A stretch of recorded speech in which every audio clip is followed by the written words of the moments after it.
Hello, right. So here is my workspace. I've got a lovely piece of watercolour paper. I do like paper with probably a slightly deeper texture than this normally, but that's because I like texture and bobbliness. What we're going to do is we're going to just go crazy with watercolour. We're going to do huge swirly bits of colour with a composition in mind, but something really abstract and lovely. And then we're going to gradually pick it apart and add detail to it to create something that looks much more controlled and refined when we get to the end of it. But what I'm going to very quickly sum up my kind of philosophy behind this is that what you have to do first is to let the watercolor guide you to what you want to do and let it do the creative bit, and then you give it the responsibility of your image, and you'd be amazed how liberating and freeing that is. So I've got here my really scruffy watercolor palette, which I love. I prefer using the pans rather than tubes, because I always feel with the tubes you waste half of it, you squeeze it out and then half it goes dry on your palette. So it's watercolor. So the first thing, I've got my paper taped down. The first thing I'm going to do is just get some actual water onto the paper. And I'm just thinking at the moment of a kind of hole of a sort of gap void in the watercolour paper in the middle, and I'm just sort of painting some water round the outside. So I'm just whizzing that round. And then I'm choosing two of my favourite colours. And you can choose any two colours that you want to play with and work with today.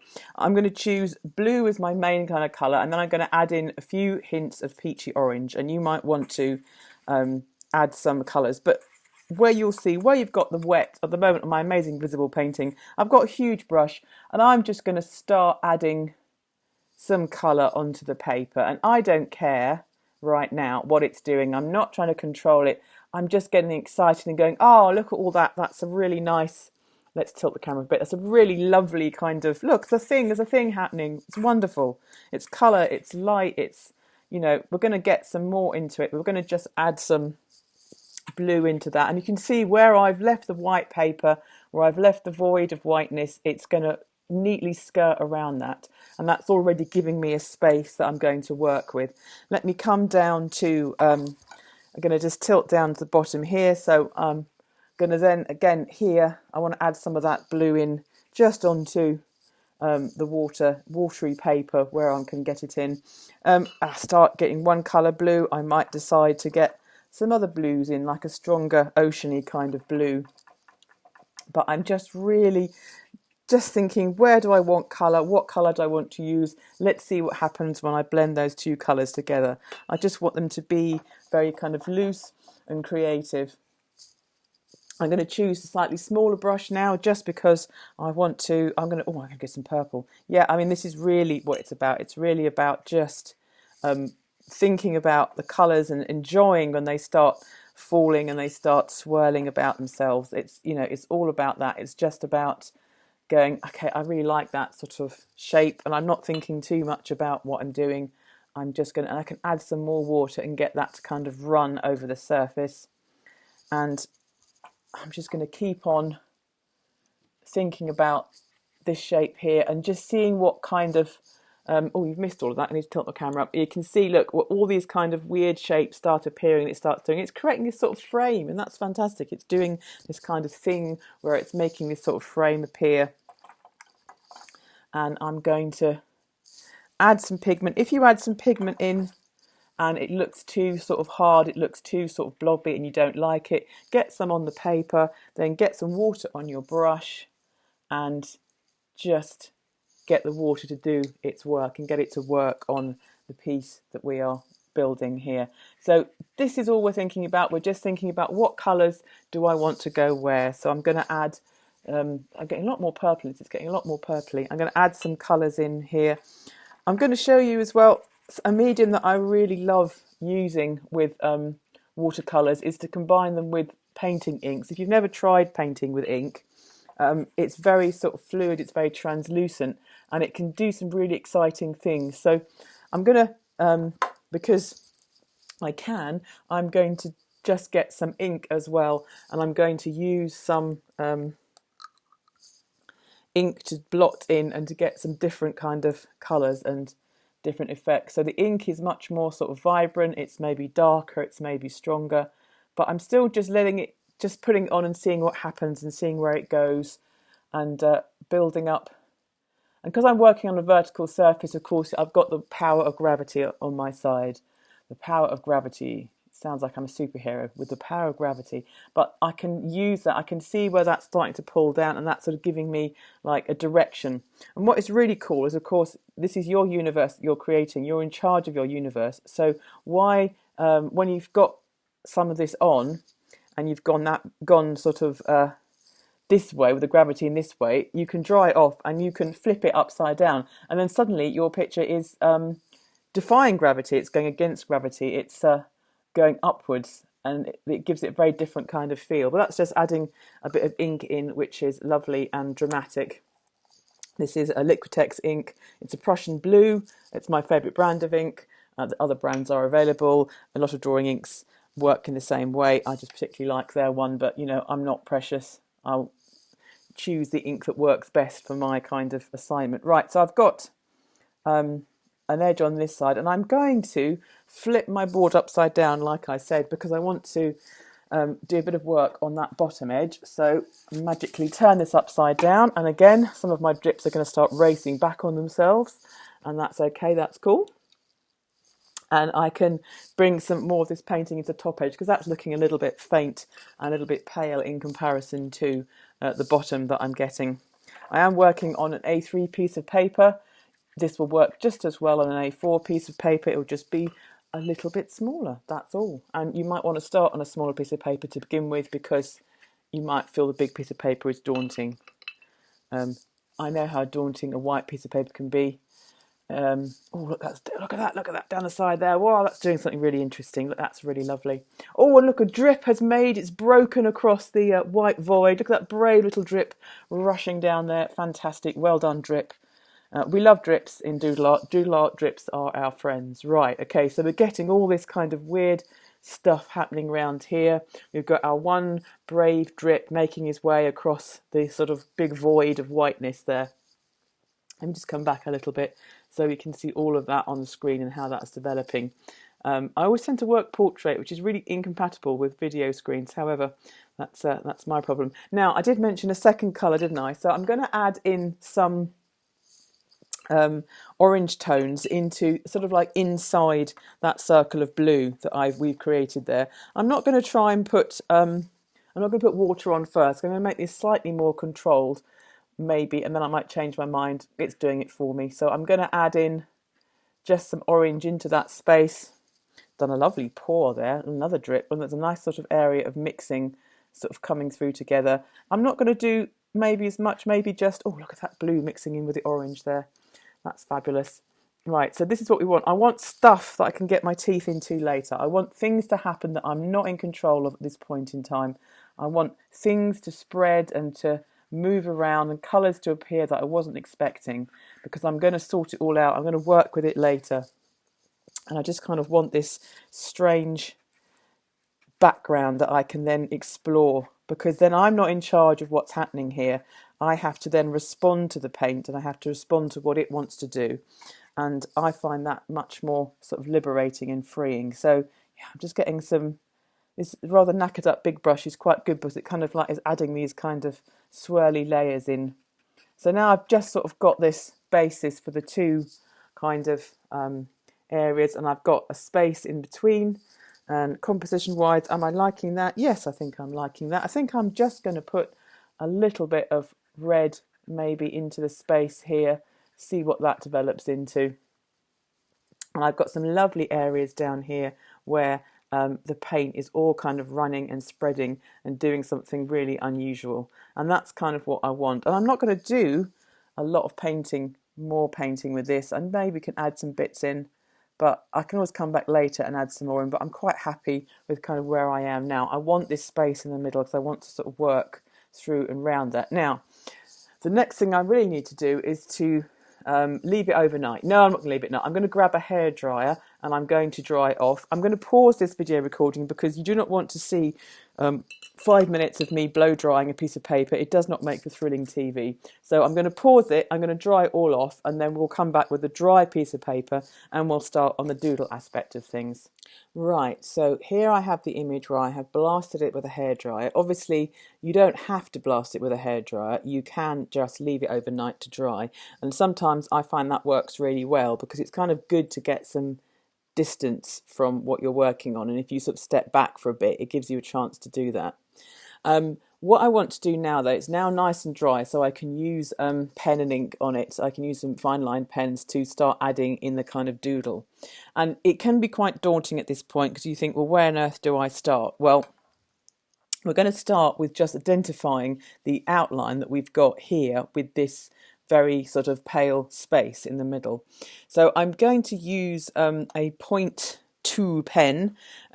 People always laugh when I say that's relatively big for me, but I do tend to use a lot of very fine pens in my work. However, I'm going to use a 0.21, or if I can't find that as it's hiding from me, a 0.3. That 0.1 of a millimetre makes all the difference. Often with these ones, I do really like to use colours that relate to the colour paint colours that I've got here, but I'm sticking with black for this first one because it's most likely that you're going to have a black pen. What I'm first going to do, though, is just follow the line that the watercolour's given me. Now, I don't have to think about this, as in I'm not deciding where I go next. I'm just thinking, right, I'm going to continue round this shape. I'm going to follow with a little bump there, so I've got to go around that bump. And I've got a little edge here, and even where it's really pale, if I think it's paint, I'm going to outline it. So I'm going to just zoom in a little bit closer here so you can see how it's just starting to sharpen and define that sort of space. It's quite difficult to always fit it all on the camera, but I'm going to just come round, and this is the only decision I have to make now because the paint has done the work for me. It's given me a shape to follow. So I'm going to define that shape. It's a bit like almost when you stare up at clouds and you're trying to find shapes in the clouds. The clouds are just doing their thing and you're coming along with your human brain and finding a shape in them. And so that's what we're kind of doing here, really. We're just letting the paint guide us and show us where we want to go. So I'm going to come round and come through.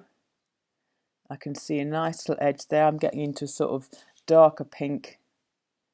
And I'm going to come and bring it up here. And that's just giving me, it's almost like sort of drawing like a map or some sort of mystical kind of coastline kind of feel. And I'm going to come, and I'm just going to come all the way around until these lines sort of join up. Because what I'm also doing is I'm defining an area, and once you define an area, once you put a frame around it, or as Beyonce would have us believe, put a ring on it, it allows us to work within a space, and then it becomes again less daunting than that huge empty blank canvas that we started off with, because we can say, oh well, I'll just do that little section there because I can understand that section. It's not too big, it's not too scary. And then when you've done one little section, you can do another little section, and that's how you build up a painting, is in little parts, one slow bit at a time. And I'm just going to come round that top edge there. Let me just tilt up my camera. There we go. Look, see, we're getting close. We've got a sort of bridge up here, which is going to be like a stairway to heaven, kind of linking the two sides together. So we just come around, just following that edge, and I just have to go where the edge takes me. So that's what I'm going to do. And here comes the long bridge. And I can always, all the way along that, just if there's a bump in the paint, I've got to try and follow the bump in the paint because that's my rules. And I'm going to come back round. And then that sort of defined that shape. And that shape only exists because that's what the paint decided it wanted to do. So it's just a space that we now get to work with. I want to then look at the sort of edge between the blue and the purple and the sort of orangey sections. Again, I want to do a line around that as well because I want to kind of create these like sort of layers. But I've got to decide now where I'm going to take my dividing point. So I think I'm going to kind of try and follow some of the orange lines and see where they take me. I'm going to see what they do. So I'm going to, like, as if it was a motorway and you've got oncoming traffic, I'm going to give the orange tone right of way over the blue tone in this section. So if it's orange, I'm going to outline it. If I don't know where to go, I'm going to try and follow the orange shape each sort of time.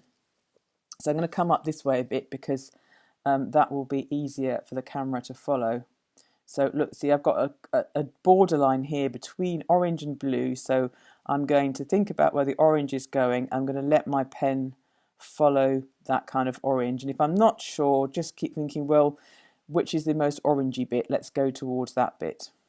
So I can come round, and again, I'm just following into my orange section here, and I want to just see lots of lovely little wiggly bits in there. So let's wiggly all the way following those. Just sort of keep them going, just thinking orange, orange, orange on this side. So I'm going to come up, and I've got space there, so I'm going to go around that space. And there's a little hole, look, in the orange here. So let's draw a little hole around that. Let's pick that one up because that's orange too. And I can come back down here going wiggly, wiggly, wiggly, and bring that down and just follow. And here we've got a very close blend between the blue and the orange. So I'm just going to stick on the warmer side of where the paint comes. You might decide to let yourself off this bit and have gone to the blue side, and you can completely do that because this is your universe. So you create the rules and therefore are God in this little space, which is great because you're in control of this space. So if you want to break your rule, please do, because you can. So now I'm going to follow that sort of purple line because and then I'm going to come across up into this sort of orange section. And I'm going to come all the way round. This orange is much more detailed than the sort of white void in the middle, but it's still not taking that long just to skate along and to come up round the sides. And again, what I'm trying to do is I'm defining my areas. And then when I've defined all of my areas, I can decide which bits I'm going to work some doodle into and which bits I'm going to leave blank. So there's some really thin sort of doodle lines, sort of paint lines, through there. So I can establish those and whiz around in there. Here I've got some nice sort of white horizontal white spaces that have evolved. So I'm kind of going to take those too. It's getting quite close to my initial border, but that's okay. It just adds to the kind of feeling. So I'm just thinking, well, which bits do I want to define? Which bits do I want to outline? And which bits do I want to explore more? So that just starts to give me a kind of feel here. I'm starting to get pieces appearing I can pick out, and I can have a look. Let's have a look up here at this sort of top section. I've got a space here which I think would be really nice to define, and we've got that nice, what I referred to earlier as the bridge, the sort of stairway to heaven. So let's make sure that we make that stand out. So I'm going to come across the top here and come all the way across that bridge. And I don't know what it is about just outlining these shapes, but it's just weirdly satisfying, just sort of making them, making them stand out, making them become like giving them real presence. So I can just pick out some of these little holes that I've got in there and just sort of work around those and bring them round and just find where these areas want to go. I've got some more orange down on this side here. So I'm just going to go round, I want to make that a bit bolder, just kind of pick out, I can follow that edge along there. And there's a kind of stripe of, let's leave that. So I'm defining that, and I'm going to bring in, look, because we've got this sort of, it's to do with that bridge shape there. Look, I can see that kind of echoing through the paint, so I can kind of bring that round. Let's go back down to the bottom. Let me just squirt my camera down if I can.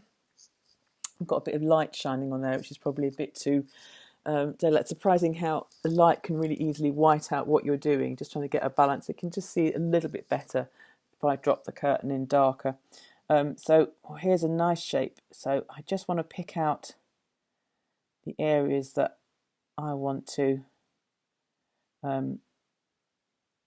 follow just some sort of patterns that I see that I want to bring on, and I can just draw those out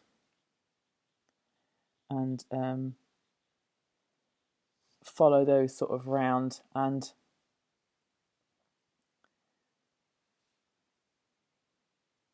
just find these shapes inside these shapes that I would want to define and want to work on later. So I'm getting these sort of shapes. Now I'm going to just slightly jump ahead here because you probably haven't seen how these develop before, because this is the first time you're doing it.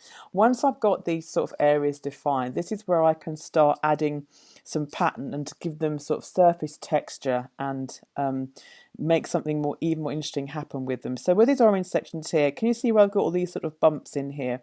I'm going to just start by adding some circular shapes that just sort of fit into some of the little knobbles and bobbles that I've got on my line there.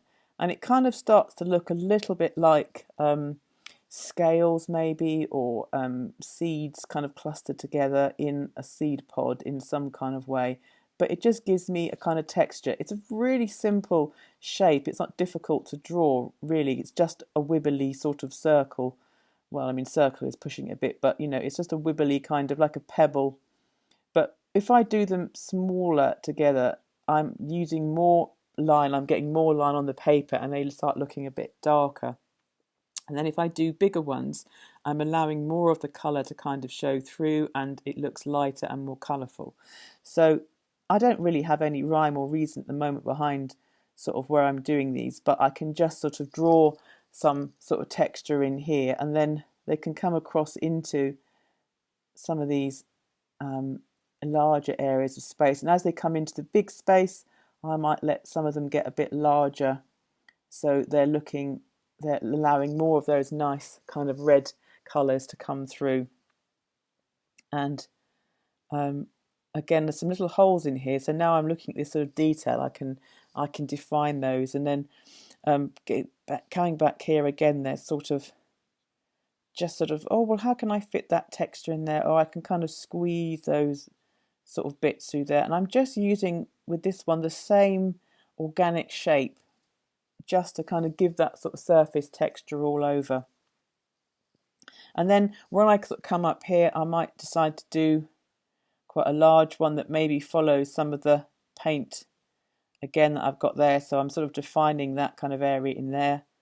And I'm just seeing the sort of space that I've given myself then to work with, because then I can kind of follow the edge that's happening there. And then maybe I'm only going to use two kind of marks on this, really. I'm going to use this circular kind of scale kind of effect, and then just use just some lines. Look, just curved lines. And I'm sort of trying to echo so that each one is kind of doing the same thing as the one before, but maybe slightly moving in a different direction. And it just, then I can sometimes let them open out by keeping the starting points close together, and then let them kind of fan sort of slightly. And that just adds like a little bit of tone, a little bit of texture or something different on them.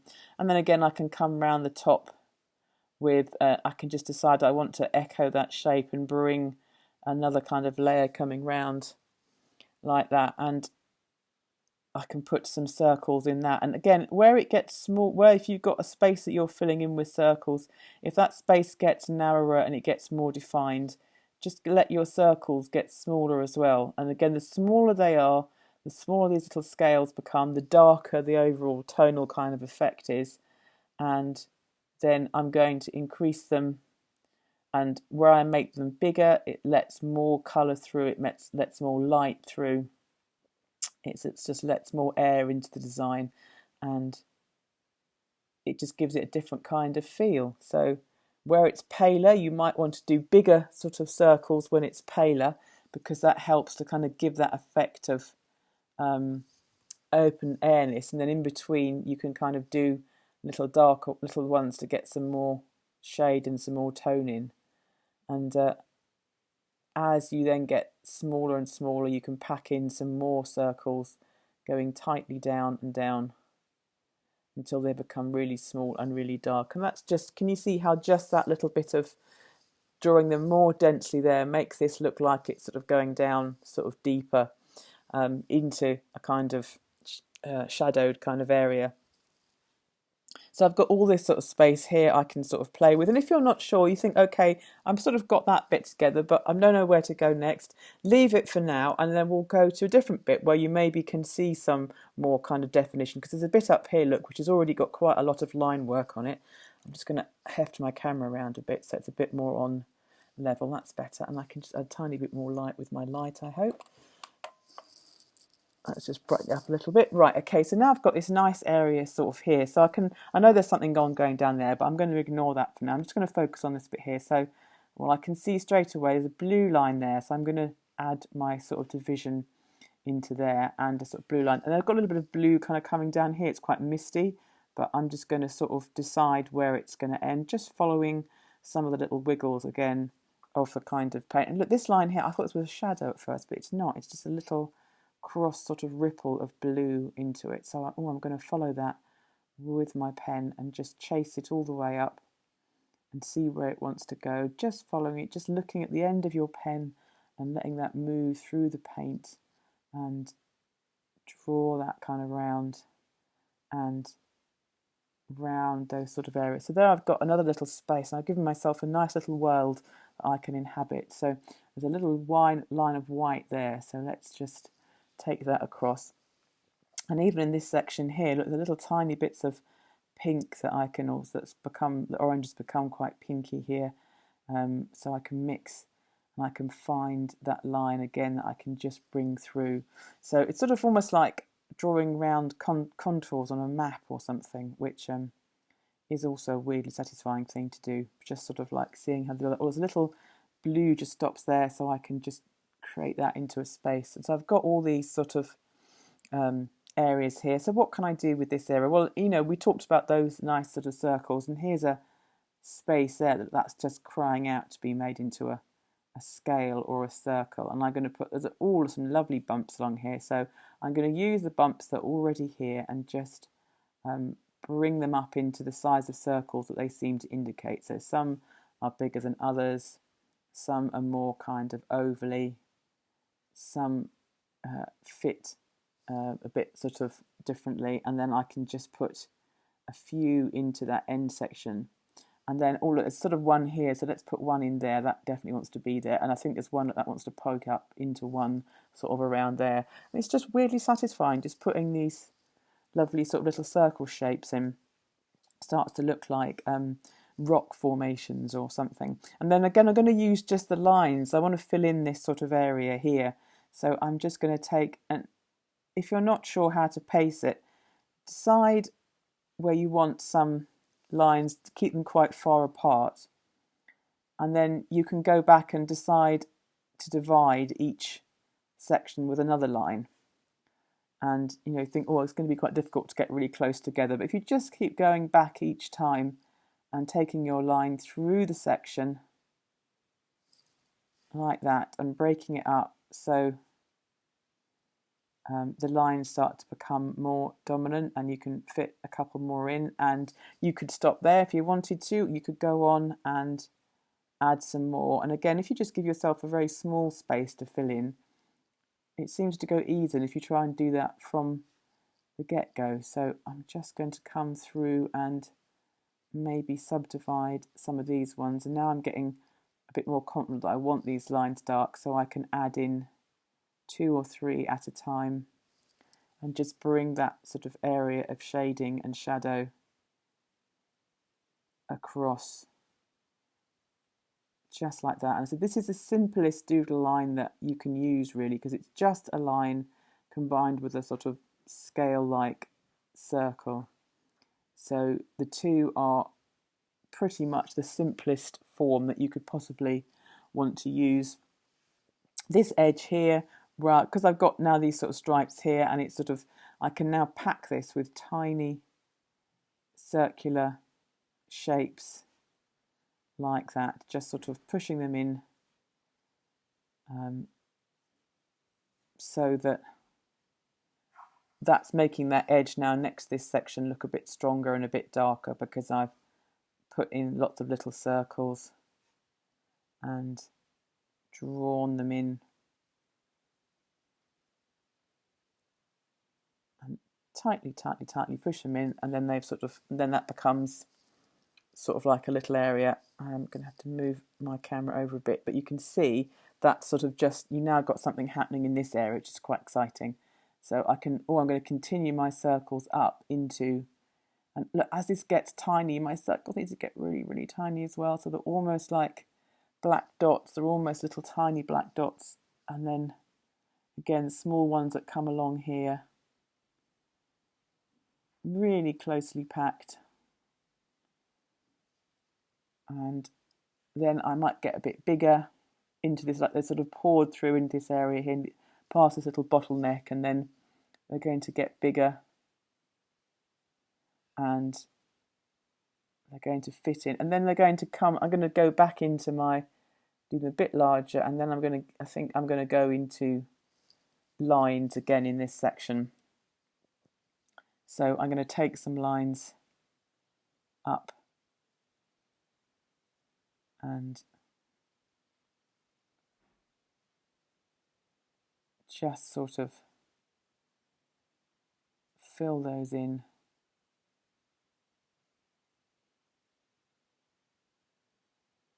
And I can just bring those through, and I might just continue them on.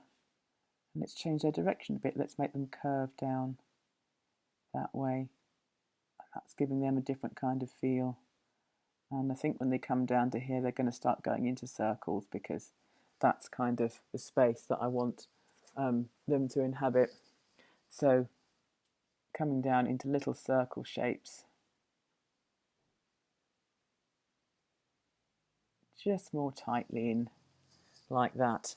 And then quite quickly this is starting to build up into a sort of really interesting kind of feeling picture. Again, here I'm just going to do some lines, and can you see how I'm just sort of making each one slant a little bit more diagonally, so I'm as if they're sort of slightly sticky on this top side, so it's kind of drawing them up, and if they need to spread open, they can spread open a bit, and it just gives them a kind of motion and a movement. And it's one of the things that I really like thinking about with this, is the way that the shape of your line, it can be so subtle and so simple just to alter it, and it just gives that surface a different kind of feel, and you can get like a different movement coming through that. And then I've got to think, so where do I want this bit patterned in? I'm not quite sure yet, so I think I'm definitely going to move across this way, define some of the lines that I've got here. And what's great about this in so many ways is that, of course, your paint marks are going to be completely different to mine, because there's no way that the chaos of the universe is going to let you have exactly the same shape as me. So you can take from these patterns the things that you like, and you can work them into your own patterns. And this one, look, I'm going to take the lines, give them a kind of curve and a spin, bring them up like that, so they're giving that a sense of it dishing out, and it's like sort of as if it's got a slight curve going under just in that section. And again, because this is your painting and your universe, your lines may be going a different way, your shape's going to be different, the area that you're working on is going to be a different area, but that's brilliant, that's okay, because it should be just using these same techniques but in different parts and different shapes, so that your picture will always be unique to you and something that you've created. So I'm just going to put some circles in, coming in along here, just to add some different texture to this, but I'm going to leave this bit in between quite sort of clear. I'm not going to come into it with any patterning. I'm going to leave it as just plain colour, because that's the nice thing about this. You can just leave parts to be paint tone and nothing else, and then it kind of exaggerates their power, because you see them as just being those sort of paint colours and not being anything else. So there's two kind of areas that have started to build up. So I could move up into this corner, or I could come, I think there's a really juicy corner down here, so I'm going to have to zoom down, I think, and have a look at that. Just excuse that small shot there of my scruffy workbench. But right, so here's this lower section that we've sort of started on a bit already. Come on, camera, tighten up, don't whiz around. Just tilt that a bit, that's better. So I've got all this lovely misty kind of surface going on up here. So I can pick out some shapes in this. Look at this lovely dark line.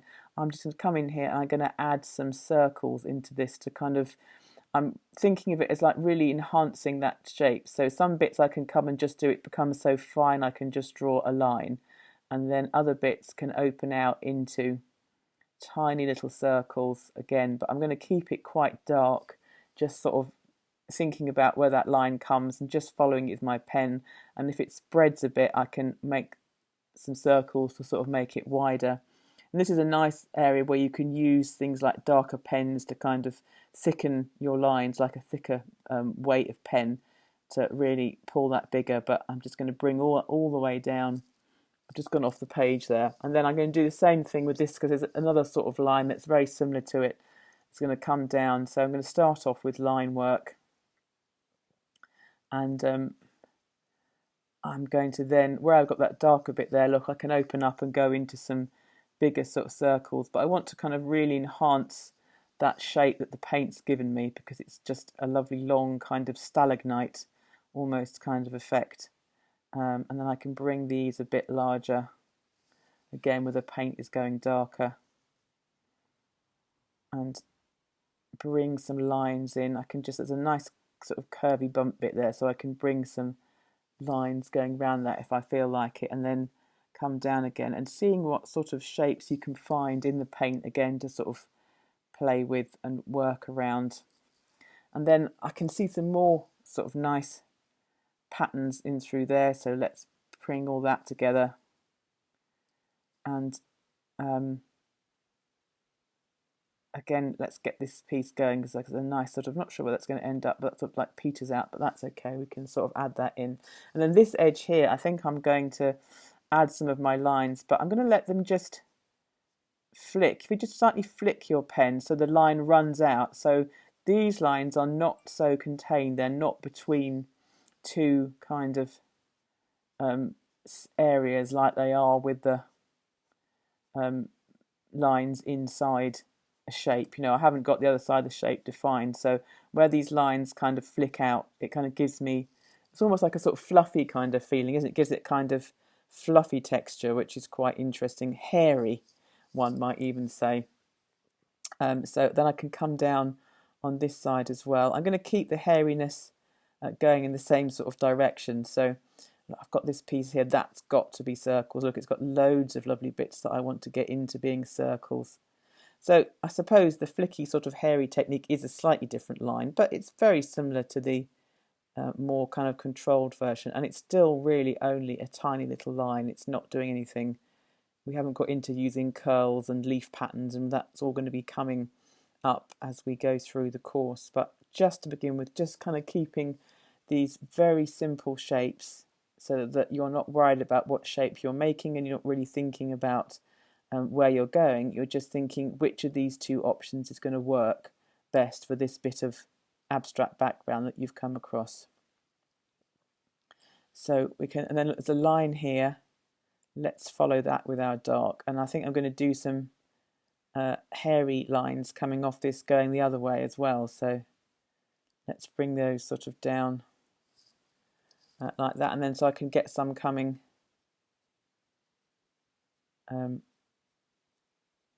in there as well, just sort of get them flicking and moving around and just bringing that out, so it's making this sort of area stand out a bit more, giving it some sort of definition. And then I've got, oh, now I can decide, am I going to go for the orangey pattern? Yeah, let's, because I've got some orangey patterns here, so let's put some circular patterns into this sort of orange section as well. And I'm leaving this kind of ravine of blue paint between these two surfaces.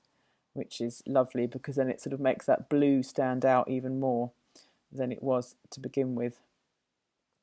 And some of those shapes are going to change to fit into the space that I've got there. And I can do the same again here with my orangey section there. Just going to build some of those shapes. Now, if you're getting really confident at these sort of shapes and you think you want to branch out to try some other patterning, please do. I'm just at the moment sticking to this because sometimes I think it works really well to have quite a strong sort of theme to the patterning that you're using, so you're not trying to do the whole kind of let's throw the kitchen sink in, let's do everything that I can think of kind of vibe on it. Sometimes less is more, sometimes more is more, and I think any pattern is going to work. I think I always feel it's that thing of if you sort of half-heartedly do something, that's when it doesn't work. So I think you've either got to really stick to your guns and say, no, I'm only going to do this pattern, or you've got to kind of do everything under the sun. I think it's when you're sort of in between that it looks a bit, designs kind of lose a bit of a power. But I'm going to keep just, here I'm using some of those lines again and just letting them change and sort of move around the shape. If you give them a curve, it starts to make the surface look as if it's bumping out towards you like a piece of coral or a twig or something like that. So just think about the shape that you're getting in that surface by using those sort of lines and letting them stack up on top of each other going the same direction. It gives that surface a kind of direction. And then when I get up here, I've just got to put some more circles in, and just circles need to come around that space there, kind of defining them. I can see a nice sort of dark area kind of here, so let's pick that out. Let's move that along and round and wiggle that down into that sort of space there, so that's sort of making that stand out some more. And let's work around these areas, and let's come all the way around these sort of spaces.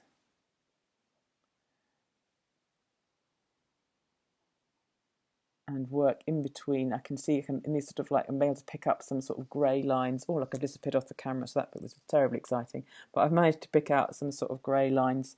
And to begin with, I mean, I would probably, so I've sort of nipped ahead really by doing some of the texture so that I can show you where we're kind of going. But I think I would probably suggest that you, now that you kind of get the idea of what we're looking for, is to spend some time just picking out these sort of lines and really getting your surface areas defined.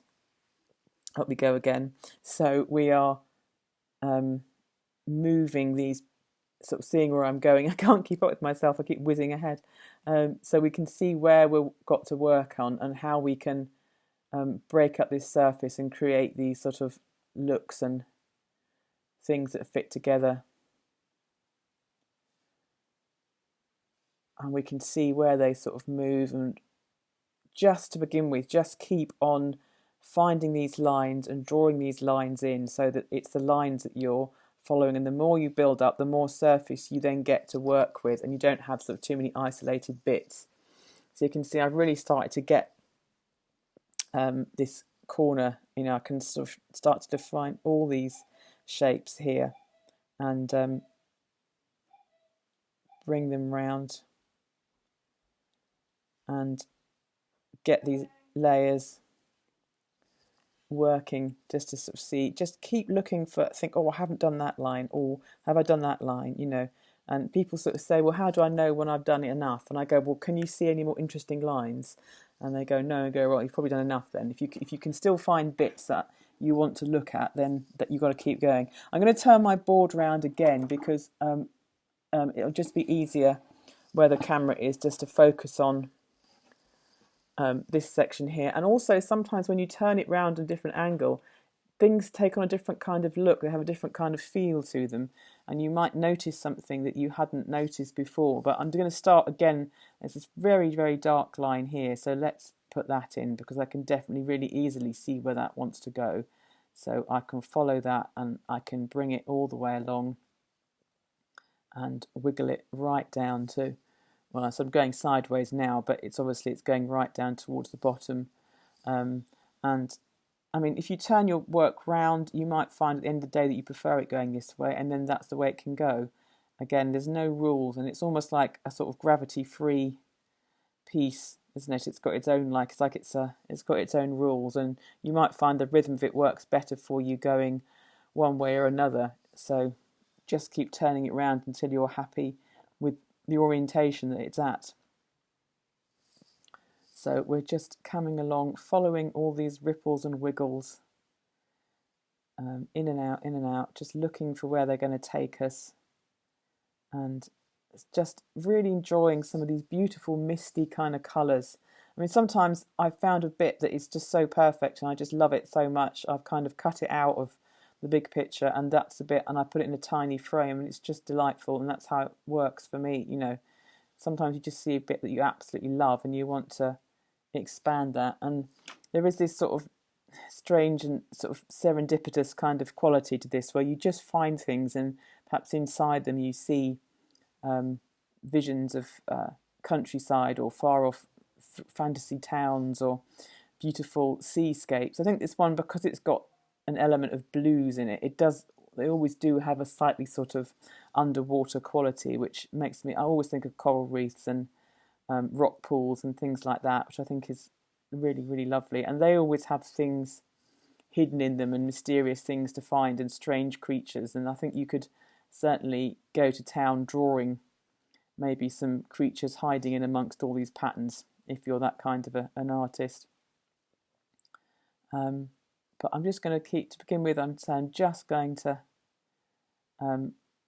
outline the areas that I find most sort of dominant, or that I find most attractive, I suppose, not dominant, that I find I want to pick up on, so I can just see these lovely colours that are happening. And then I've got a whole area now of kind of more shapes that I can work on. There's some very faint ones here, so let's do some of those into this one here. Look, where I've got this nice sort of semicircle of paint there. Look, once I've got that in, then I definitely want to do some line work. Look, just coming, sort of fanning out through that. That's crying out for that to happen, because it's given me that kind of shape, and that's really what I want to do with it. So you might see a similar shape in what you're doing, and then again there's a little bump here. I think that wants to do the same thing, really. And it's funny how these sort of lines radiating out like this have this feeling of fins almost, or sort of petals. It's the sort of little sort of hidden structure. This bit's so lovely and soft. I'm going to leave that alone because it's just too delightful, even for me to mess around with. But I'm going to bring this line through here and curl this all the way through this sort of patterny area, and just cloud that line through there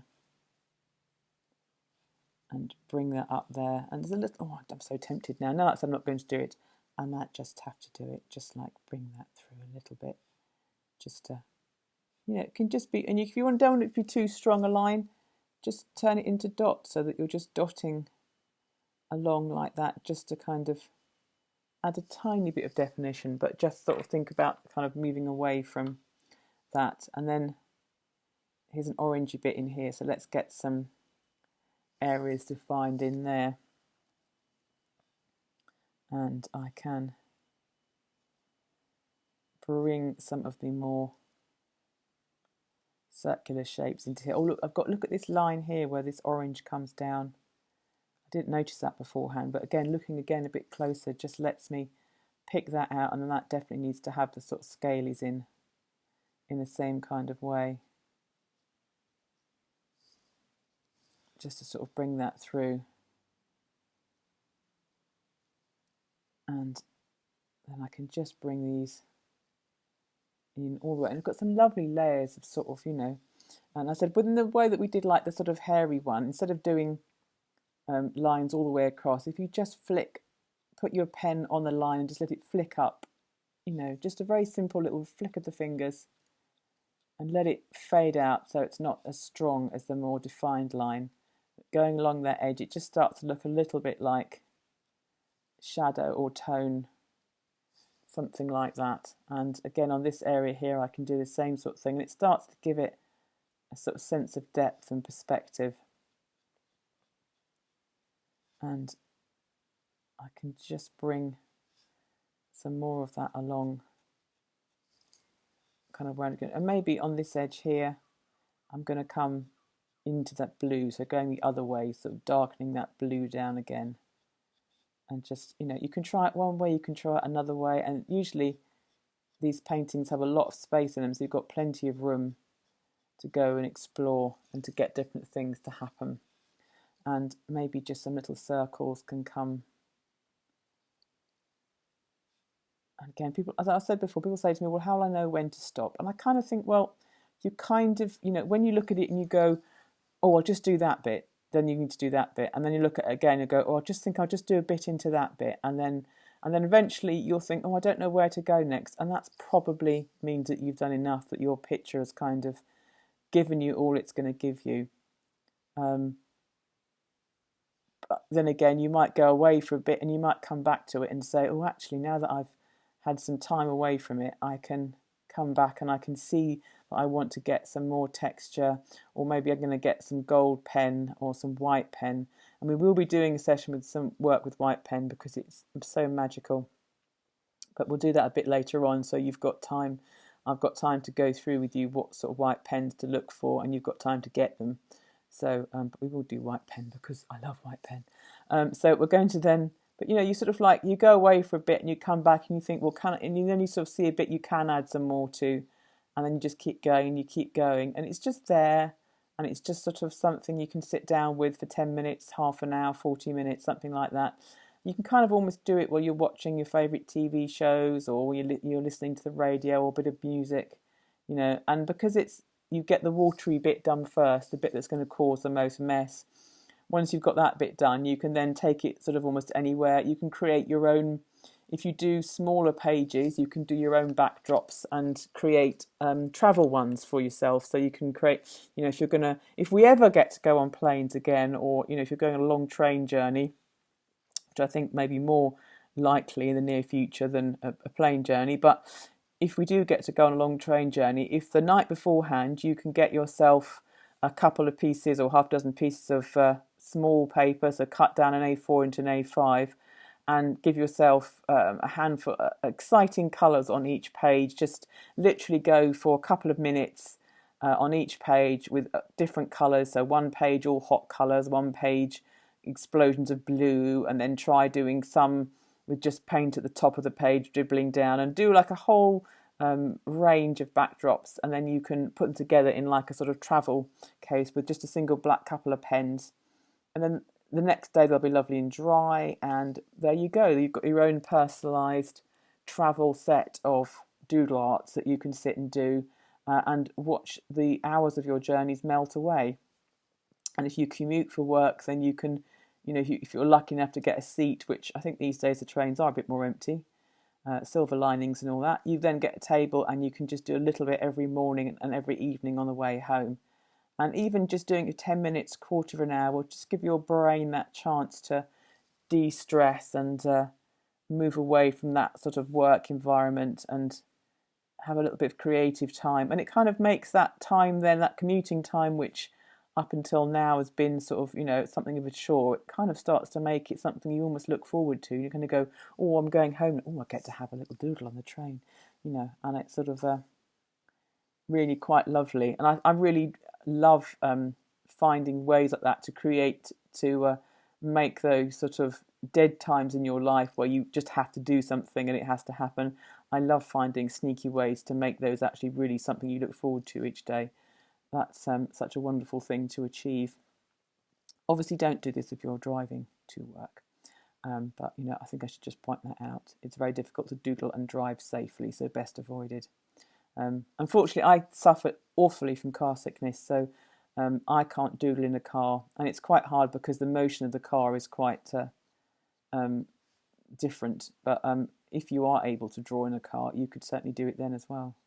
But I would envy you because I cannot do that at all. Right, so I've just been chatting away, hardly paying any attention. And doesn't this look like a Diplodocus coming along, or like a sort of dinosaur kind of character, or bird maybe. Anyway, he's not going to be, but just suddenly thought that. So I'm going to keep on working on this. I'm going to finish my video